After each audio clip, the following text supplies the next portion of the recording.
सद्दाम हुसैन ने ऐसा क्या किया था जिसकी वजह से उसे फांसी हो गई? गद्दाफी ने ऐसा क्या किया था जिसकी वजह से वो मारा गया? और वेनेजुला के प्रेसिडेंट को उसके वाइफ के साथ उसी के देश, उसी के घर से क्यों उठाया गया? इन सब का एक ही जवाब है, डॉलर। सबने एक ही गलती की थी, डॉलर को चैलेंज किया था। दुनिया में 190 से ज्यादा देश हैं, लेकिन सबकी किस्मत सिर्फ एक कागज के टुकड़े से क्यों बंधी हुई है? ऐसी क्या मजबूरी रही होगी पूरी दुनिया की जो यूएस डॉलर को ही ग्लोबल करेंसी चुना? आज मैं तुम्हें वो पूरी कहानी बताऊंगा। Welcome to my party, we're just getting started.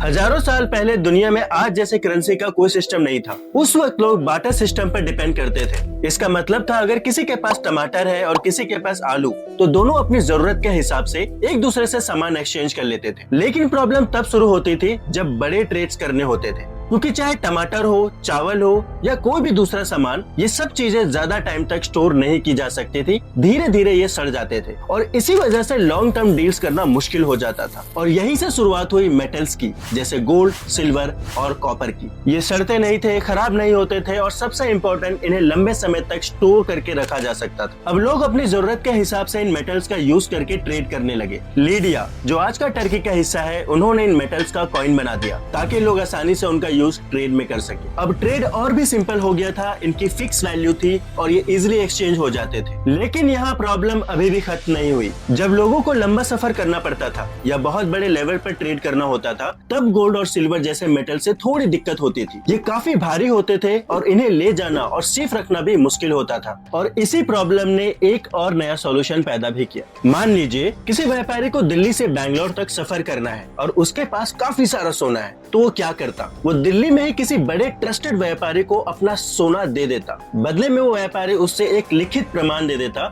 जिस पर उसका स्टैंप होता। अब वो व्यक्ति उस पेपर को लेकर बैंगलोर जाता और वहाँ उस व्यापारी को किसी जान पहचान वाले को दे देता और बिना सोना कैरी किए उसे वहाँ उतने ही वैल्यू का गोल्ड मिल जाता। बीच में जो भी कमीशन होता वो व्यापारी आपस में बांट लेते थे। आजकल जो आपने हवाला का नाम सुना होगा, वो भी इसी पुराने सिस्टम पे बेस्ड है। तो इस तरीके से लोग ट्रेड तो कर रहे थे, सिस्टम चल भी रहा था, लेकिन ये पूरा सिस्टम अनऑर्गेनाइज था। सब कुछ सिर्फ ट्रस्ट पे चल रहा था और जहाँ सिर्फ ट्रस्ट होता है वहाँ लूप होल्स भी होते हैं। जैसे कभी फ्रॉड होता, पेपर का मिसयूज होता या फिर व्यापारी गायब हो जाता। और यहीं से एंट्री होती है वयान लियांग की। वयान लियांग एक चाइनीज एम्परर थे जो जिन डायनेस्टी 12th सेंचुरी से बिलोंग करते थे। 1154 में चाइना के अंदर अथॉरिटी के साथ मिलकर उन्होंने इस सिस्टम को ऑर्गेनाइज करना शुरू किया। उन्होंने एक बैंक का कॉन्सेप्ट इंट्रोड्यूस किया। अब लोग अपना गोल्ड और सिल्वर डायरेक्टली बैंक्स में डिपॉजिट करते और बदले में उन्हें मिलता एक बैंक नोट। अब लोगों को किसी अननोन व्यापारी को ढूंढने की जरूरत नहीं थी। उन्हें पता था कि उनका सोना एक सेफ जगह पर रखा है और वो जब चाहे वो अपने बैंक नोट को वापस गोल्ड या सिल्वर में कन्वर्ट कर सकते थे। ये वो नोट है जब उस वक्त यूज होता था। इसके बाद 13th सेंचुरी के आसपास मार्को पोलो यूरोप से चाइना पहुंचे और वहाँ उन्होंने जो पेपर मनी को देखा वो यूरोप के लिए बिल्कुल नई थी। वो इस सिस्टम से इतना इम्प्रेस हुए कि जब वो वापस यूरोप गए तो उन्होंने अपनी राइटिंग्स के थ्रू इस सिस्टम के बारे में डिटेल्स में बताया। लेकिन यूरोप को इस सिस्टम को अडॉप्ट करने में काफी वक्त लगा। ये साल 1694 ही था जब पहली बार बैंक ऑफ इंग्लैंड का एस्टेब्लिश हुआ। इसके बाद पहली बार ब्रिटिश पाउंड के नोट्स इश्यू किए गए, जिसे पाउंड स्टर्लिंग कहा गया। हर एक पाउंड की वैल्यू फिक्स थी क्योंकि वो एक सर्टेन क्वांटिटी ऑफ गोल्ड को रिप्रेजेंट करता था। उस टाइम एक स्टर्लिंग अराउंड 7.3 ग्राम्स के आसपास था। ये वही चार्ट है जिसमें अलग अलग ईयर्स के हिसाब से एक पाउंड के बदले कितना गोल्ड मिलता था दिखाया गया है। इस तरीके से धीरे धीरे दुनिया के लगभग हर देश ने अपने हिसाब से इस सिस्टम को अडॉप्ट करना शुरू कर दिया। अलग अलग देशों की अलग अलग करेंसीज थी, जैसे चाइनीज वॉन, पाउंड स्टर्लिंग और दूसरी करेंसीज। इस सिस्टम ने ग्लोबल ट्रेड को एकदम बूस्ट दे दिया। दुनिया पहली बार इतनी तेजी से इकोनॉमिकली कनेक्ट होने लगी। असलियत में चाहे ऊपर से करेंसीज का यूज हो रहा था, अंदर से सब कुछ गोल्ड पर ही टिका हुआ था। हर एक करेंसीज की वैल्यू डायरेक्टली गोल्ड से लिंक्ड होती थी और इसी सिस्टम को कहा गया गोल्ड स्टैंडर्ड। हर कंट्री उतने ही नोट छाप सकती थी जितना उनके पास गोल्ड रिजर्व होता था। इसका फायदा करेंसीज की वैल्यू स्टेबल रहती थी, इन्फ्लेशन कंट्रोल में रहता था और सबसे इम्पोर्टेंट, ग्लोबल ट्रस्ट बनता था। इसी दौर में ब्रिटिश एम्पायर दुनिया की सबसे बड़ी इंपीरियल पावर बन चुका था। इसकी कॉलोनीज अफ्रीका से लेकर एशिया और अमेरिका तक फैली हुई थी और सारे ग्लोबल शिपिंग रूट्स, सारे सी लेन्स और मेजर पोर्ट्स पर ब्रिटिश का कब्जा था। 19वीं शताब्दी में यूनाइटेड किंगडम दुनिया का सबसे बड़ा एक्सपोर्टर और ट्रेडर बन चुका था। इसका सीधा इफेक्ट यह हुआ कि यूके के पास दुनिया का सबसे ज्यादा गोल्ड रिजर्व जमा होने लगा और क्योंकि उस वक्त सिस्टम गोल्ड स्टैंडर्ड पर बेस्ड था, इसी वजह से यूके की करेंसी पाउंड स्टर्लिंग की वैल्यू पूरी दुनिया में बढ़ने लगी। जैसे आज के दौर में यूएस डॉलर का डोमिनेंस है, वैसे ही उस दौर में पाउंड स्टर्लिंग का राज था। कहा जाता है कि उस वक्त दुनिया का टोटल ट्रेड का एक बड़ा हिस्सा लगभग 60% के आसपास पाउंड स्टर्लिंग में होता था। लेकिन फिर होता है वर्ल्ड वॉर 1 और इस वॉर में यूके की हालत बहुत खराब हो जाती है। लड़ाई और हथियार के चक्कर में यूके के ऊपर 7.8 बिलियन पाउंड स्टर्लिंग का डेब्ट आ जाता है। ये उस टाइम के हिसाब से बहुत ज्यादा कर्ज था, इतना कि उनके पूरे जीडीपी का 25% सिर्फ उन पर कर्ज था। गोल्ड रिजर्व इनके पास खत्म हो चुके थे। जहां पूरी दुनिया को ये सामान सप्लाई कर रहे थे, उल्टा इन्हें अब दूसरी कंट्री से सामान इंपोर्ट करना पड़ रहा था। और ऐसे में यूएस सभी कंट्रीज को अपने हथियार बेचकर अपना गोल्ड रिजर्व बढ़ा रहा था। यूएस पहले खुद किसी वॉर में जाने से बच रहा था और बाद में वो फूड और ग्रेन हथियार बेचकर ही उसने वॉर लड़ी, जिससे यूएस को बहुत ज्यादा फायदा हुआ। लेकिन इस टाइम पे भी यूएस इतना आगे नहीं था, क्योंकि अगर यूएस डॉलर के इतिहास के बारे में समझे तो ये ऑफिशियली 1792 में कॉइनेज एक्ट के तहत अमेरिका की नेशनल करेंसी बना था और उसका पहला पेपर मनी 1861 में बना था। डॉलर काफी धीरे धीरे चल रहा था। हाल ये था कि यूएस के पास फर्स्ट वर्ल्ड वॉर तक उसकी खुद की सेंट्रल बैंकिंग सिस्टम भी नहीं थी। लेकिन इस वॉर में उसने पहले अपने गोल्ड रिजर्व भरे और फिर अपने कंट्री के अंदर सेंट्रल बैंक बनवाए और लास्ट में कई तरीके के फेडरल रिजर्व एक्ट लाकर ये पूरी दुनिया की इकोनॉमी में अपने आप को एस्टेब्लिश कर लिया। लेकिन ये तो सिर्फ शुरुआत थी। आने वाला टाइम यूएस के लिए और भी अच्छा था, क्योंकि इसके बाद शुरू हुआ सेकेंड वर्ल्ड वॉर और इस टाइम यूएस और भी ज्यादा हथियार बेचता है, जिसकी वजह से यूएस के पास दुनिया का ज्यादातर गोल्ड इकट्ठा हो गया। दुनिया के पास जितना भी गोल्ड था, यूएस के पास उसका 70% गोल्ड आ चुका था। लगभग 22,000 टन गोल्ड यूएस के पास था। इसका रीजन था कि वर्ल्ड वॉर के टाइम यूएस ने सबसे ज्यादा एक्सपोर्ट किया और इस वॉर का पूरे तरीके से फायदा उठाया, जिससे पाउंड स्टर्लिंग की जो पूरी दुनिया में रूल कर रहा था, अब उसकी जगह डॉलर रूल करने लगा। सेकेंड वर्ल्ड वॉर खत्म होते होते तक इकोनॉमिकली जितने भी बड़े देश थे, UK, Germany, Soviet union, France, एकदम खत्म हो चुके थे। पूरी दुनिया का फाइनेंशियल सिस्टम कोलैप्स हो चुका था और सारी दुनिया का गोल्ड यूएस के पास आ चुका था। वर्ल्ड वॉर के बाद दुनिया में ऐसा सिनेरियो आ गया था कि किसी भी कंट्री के पास गोल्ड था ही नहीं। अब बाकी कंट्रीज को भी अपनी करेंसी को छापने का कोई मेथड चाहिए था। कंट्रीज को अपने नोट छापने भी जरूरी थे, क्योंकि उन्हें भी अपनी कंट्रीज को रिबिल्ड और डेवलप करना था। सेकेंड वर्ल्ड वॉर के बाद जापान और यूरोपियन कंट्रीज की हालत ज्यादा खराब हो चुकी थी। फूड, ग्रेन्स और फ्यूल की इन्हें बहुत ज्यादा जरूरत थी और ये बाकी देशों से इंपोर्ट करने की कोशिश करते, लेकिन अब इनके पास गोल्ड और करेंसी थी ही नहीं। यूएस को डर था कि कहीं ये बार्टर सिस्टम फिर से ना ले आए, जिससे पूरे वर्ल्ड का फाइनेंशियल सिस्टम ही खराब हो जाएगा और जो यूएस डॉलर का एडवांटेज है वो भी खत्म हो जाएगा। इन चीजों से निपटने के लिए 1944 में यूएस के अंदर ब्रेटन वुड्स कॉन्फ्रेंस हुई, जिसमें 44 कंट्रीज के 700 से ज्यादा रिप्रेजेंटेटिव इकट्ठा होते हैं सिर्फ इस प्रॉब्लम का सोल्यूशन ढूंढने के लिए। इस पूरे मीटिंग का सिर्फ एक ही मकसद था कि एक नया फाइनेंशियल सिस्टम बने जिससे ये सिचुएशन सुधर सके। अब इस मीटिंग में यूएस कहता है कि पूरी दुनिया में जो ये फाइनेंशियल प्रॉब्लम खड़ी हुई है, वर्ल्ड में ना तो ट्रेड हो पा रहा है, सबकी इकोनॉमी कोलैप्स हो चुकी है, गोल्ड बाकी कंट्रीज के पास बिल्कुल खत्म हो चुका है, तो इसका एक ही सॉल्यूशन है। आप सब एक काम करो, अपने सारे डील्स यूएस डॉलर में करो और हम डॉलर के प्राइस को फिक्स कर देंगे गोल्ड में। इस मीटिंग का निष्कर्ष ये निकला कि 44 अलाइड नेशंस ने अपनी करेंसी को यूएस डॉलर के साथ लिंक कर लिया, यानी कि हर देश ने अपनी करेंसी की एक रेट डिक्लेयर कर दी यूएस डॉलर के अकॉर्डिंगली और खुद यूएस डॉलर लिंक हो गया गोल्ड के साथ। उस टाइम 1 ऑन्स गोल्ड की कीमत हो गई $35, यानी दुनिया में कोई भी कहीं भी $35 दे के 1 ऑन्स गोल्ड ले सकता है। यानी जो पहले कंट्री गोल्ड से बैक करती थी, अब यूएस डॉलर से बैक करने लगी और यूएस डॉलर खुद गोल्ड से बैक हो गया। इसलिए जब हम कहते हैं कि रुपये गिर रहा है, इसका मतलब है कि डॉलर के कंपैरिजन में रुपये कमजोर हो रहा है। और दूसरी चीज जो इस मीटिंग में हुई कि सब देशों ने मिलकर यूएस में वर्ल्ड बैंक और IMF यानी कि इंटरनेशनल मॉनेटरी फंड को बनाया, ताकि जो देश इस वॉर में बर्बाद हो गए हैं उन्हें दोबारा खड़ा करेंगे और उसके लिए वर्ल्ड बैंक और IMF आपको लोन देगा और ये लोन आपको जो मिलेगा वो डॉलर में मिलेगा और जब आपको वापस करना होगा वो भी आपको डॉलर में ही करना होगा। और यही नहीं, यूएस ने एक प्लान और बनाया जिसे मार्शल प्लान बोला था। यूएस ने क्या किया, यूरोप के देशों को पहले रिकंस्ट्रक्ट करने के लिए उसने $13.3 बिलियन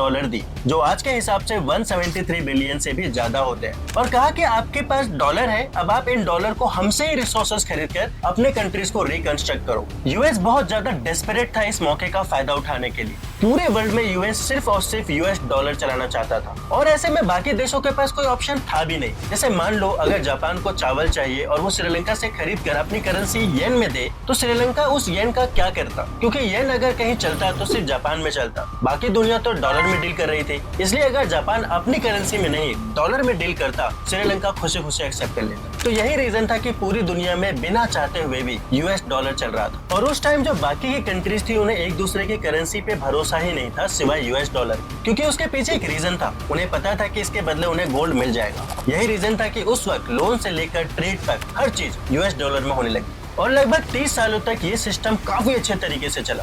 इसके अलावा यूएस एक और मास्टर स्ट्रोक खेलता है। उसी टाइम पे यूएस और यूरोप की कंपनीज कई जगह पर ऑयल को एक्सट्रैक्ट करके उसको ट्रेड कर रही थी। ऑयल एक्सट्रैक्ट करने से लेकर रिफाइन करना, उसकी सारी टेक्नोलॉजी यूएस और यूरोप के पास थी। वहीं जो अरब कंट्रीज थी उनके पास ऑयल तो था, लेकिन उन्हें ढूंढना, एक्सट्रैक्ट करना, रिफाइन करना, ओपन मार्केट में बेचकर मुनाफा करने का आइडिया बिल्कुल नहीं था। यहाँ से अमेरिका अपना नेक्स्ट मूव लेता है। अमेरिकन कंपनी सऊदी तक पहुँचती है। सऊदी के रेगिस्तान के बीच एक ऐसा ऑयल फील्ड मिलता है जो लिटरली एक जैकपॉट से कम नहीं होता। पाइपलाइन बनते हैं और तेल निकालकर ग्लोबल मार्केट तक पहुंचाने लगती है। अब सऊदी के पास दो सबसे बड़ी जरूरतें सामने आती हैं। पहली एडवांस टेक्नोलॉजी जो सिर्फ यूएस दे सकता था और दूसरी सिक्योरिटी जो उस वक्त सबसे बड़ी प्रायोरिटी बन चुकी थी, क्योंकि वर्ल्ड वॉर के दौरान वहाँ यूएस के बेसिस थे और इटली ने वहाँ हमला भी किया था। सऊदी चाहता था कि यूएस उसकी हिफाजत करे क्योंकि यूएस एक सुपर पावर था और सऊदी रिस्क फ्री अपना ऑयल बिजनेस करना चाहता था। तो होता क्या है कि 1944 में जब ब्रेटन वुड्स एग्रीमेंट साइन होता है, उसके सिर्फ एक साल बाद 1945 में यूएस सऊदी अरबिया के किंग के पास जाता है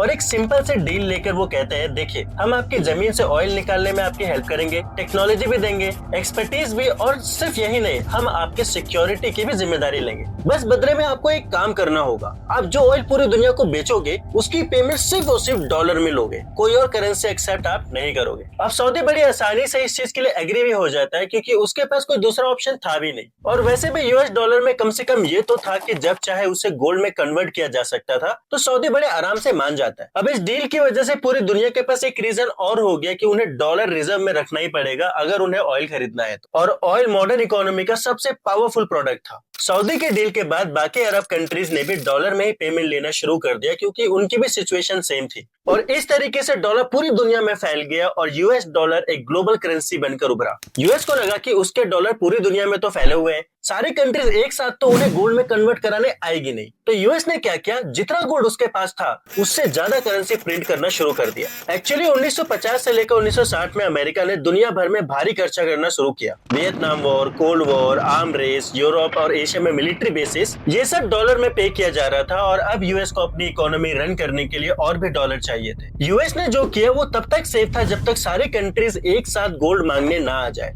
लेकिन एक ऐसी सिचुएशन थी जहां पर ये हो सकता था अगर बाहर मार्केट में गोल्ड का प्राइस बढ़ जाए। मान लीजिए आपके पास $1 है और यूएस कह रहा है कि वो आपको $1 में 28 ग्राम गोल्ड देगा, लेकिन बाहर मार्केट में $1 में 40 ग्राम गोल्ड मिलना शुरू हो जाए तो आप क्या करोगे? यूएस से सस्ते में डॉलर खरीदोगे और बाहर महंगे में बेच दोगे। इसलिए अमेरिका की मजबूरी बन गई कि वो गोल्ड के प्राइस को स्टेबल रखे और गोल्ड के प्राइस डिपेंड करते हैं सप्लाई और डिमांड पर। तो यूएस ने इसके लिए एक प्लान बनाया। उसने 8 कंट्रीज जो उसके बहुत क्लोज थी उनका एक गोल्ड पूल बनाया। ये 8 कंट्रीज गोल्ड का पूल बनाकर लंदन की गोल्ड मार्केट के सप्लाई और डिमांड को मैनिपुलेट करने लगे। मतलब अगर प्राइस बढ़े तो गोल्ड बेच दो, अगर डिमांड कम हो तो खरीद लो। इनका मेन मकसद था कि डॉलर का रेट मेंटेन रखे। लेकिन 1967 के आते आने तक देशों का नुकसान होने लगा तो वो पूल से बाहर निकल गए। यूएस इस चीज से इतना बौखला गया कि उसने लंदन की क्वीन से बात करके लंदन का गोल्ड एक्सचेंज मार्केट ही बंद करा दिया। डिमांड और सप्लाई का किस्सा ही खत्म। इसी टाइम यूएस का गोल्ड रिजर्व भी कम होने लगा था। 1950 में यूएस के पास जहां 20,000 टन गोल्ड था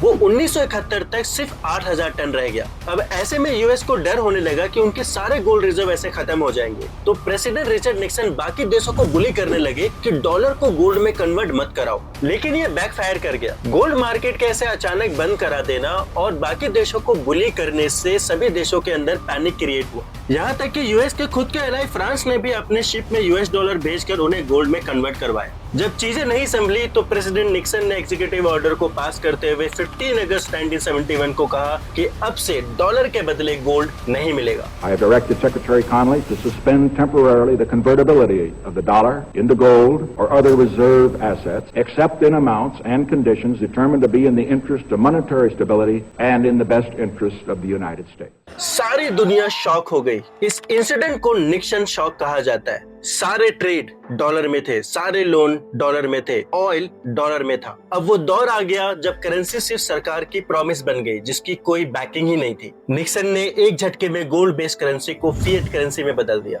ये कुछ ऐसा था कि जैसे किसी ने चेक पूरी दुनिया में बांट दिए हैं और अब पता चल रहा है कि कोई इसे कैश नहीं कर सकता। तो अब लोग क्या कर रहे हैं? लोग इसी चेक को एक दूसरे को देकर सामान खरीद और बेच रहे हैं, क्योंकि उनके पास कोई दूसरा अल्टरनेटिव है नहीं। अब सऊदी जो है वो यूएस पहुंचता है और कहता है कि हम यहाँ पे पेट्रोल बेचकर डॉलर इकट्ठा कर रहे हैं और अब आपने ऐसा कर दिया है कि इसकी कोई वैल्यू ही नहीं रही। तो यूएस ने कहा कि आपको टेंशन लेने की जरूरत नहीं है, आप जो डॉलर में ऑयल बेच रहे हो आप ऐसे ही बेचते रहो, और जो डॉलर आपके ऑयल बेचने से आ रहे हैं उसे यूएस के अंदर इन्वेस्ट करो। रिसोर्सेस है हमारे कंट्री में, उसे खरीद के अपने कंट्रीज में मंगवाओ। हमारे जो बॉन्ड्स है, हमारे जो कंपनी है, उसके अंदर आप इन्वेस्ट करो, हम आपको हर तरीके से मदद करेंगे। आप बिल्कुल बेफिक्र होके ऐसे ही करते रहो, ऑयल को यूएस डॉलर में ही लो। तो सऊदी के पास कोई दूसरा ऑप्शन तो था नहीं, तो वो मान जाता है। तो जो ऑयल बेचकर डॉलर आता है, वो सारा खर्चा निकालकर जो डॉलर यूएस आता है उसे कहते हैं पेट्रो डॉलर। और ये पेट्रो डॉलर यूएस के लिए बहुत बड़ी जीत थी, क्योंकि किसी भी देश को अगर ऑयल लेना पड़ेगा उसे डॉलर में ही लेना पड़ेगा, इससे डॉलर की रिलेवेंट बनी रहेगी। इस तरीके से यूएसए की पांचों उंगलियां घी में थी। पूरी दुनिया अपनी मेहनत की कमाई से डॉलर खरीद रहे हैं,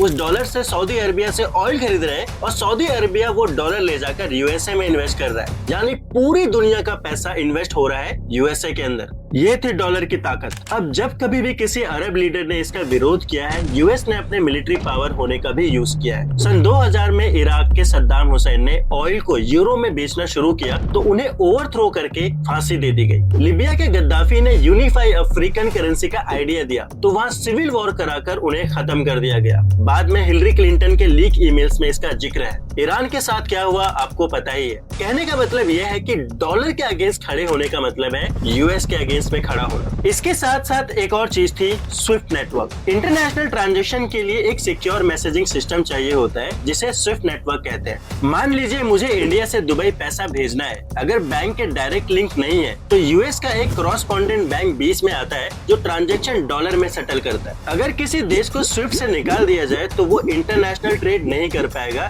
ये एक फाइनेंशियल न्यूक्लियर बॉम्ब गिराने के बराबर है और इसका इनडायरेक्टली कंट्रोल यूएस के पास है। अगर कोई भी देश इस नेटवर्क से बाहर निकल जाता है तो वो इंटरनेशनल ट्रांजैक्शन ही नहीं कर पाएगा, वो कोई भी लेन देन नहीं कर पाएगा। यूएस अगर चाहता है तो जब चाहे किसी को भी निकाल देता है, जैसे रशिया को निकाल दिया था, इससे पहले ईरान को निकाल दिया था, जिसकी वजह से दोनों देशों का बहुत नुकसान हुआ। ये इतनी बड़ी चीज है कि अगर ये किसी पे लग जाए तो रातों रात उनकी इकोनॉमी ढेर हो जाती है। इन सभी चीजों की वजह से यूएस ने डॉलर को एक तरीके से वेपनाइज कर दिया है। डॉलर की वजह से यूएस को बहुत बड़े बड़े जियोपॉलिटिकल एडवांटेज मिलते हैं जो उसके मिलिट्री पावर से भी ज्यादा नुकसान करता है। तो जो यूएस के अकॉर्डिंग नहीं चलता, यूएस उनके इकोनॉमी को रातों रात ढेर कर देता है। कहता है कि तेरी शक्ल नहीं पसंद आ रही, मैं तुझ पे सैंक्शन लगा। तो आज तक यूएस डॉलर एक कागज का टुकड़ा नहीं था, ये एक हथियार था। जो भी खिलाफ गया वो तबाह हो गया। सद्दाम ने उठाया फांसी, गद्दाफी ने उठाया खत्म, वेनेजुला बर्बाद। और अभी स्टेट ऑफ हॉर्मुज बंद है। युआन आगे बढ़ रहा है। रसिया, चाइना, ब्राजील सब डॉलर से आगे होने की कोशिश कर रहे हैं। शायद डॉलर का राज खत्म हो रहा है, शायद नहीं,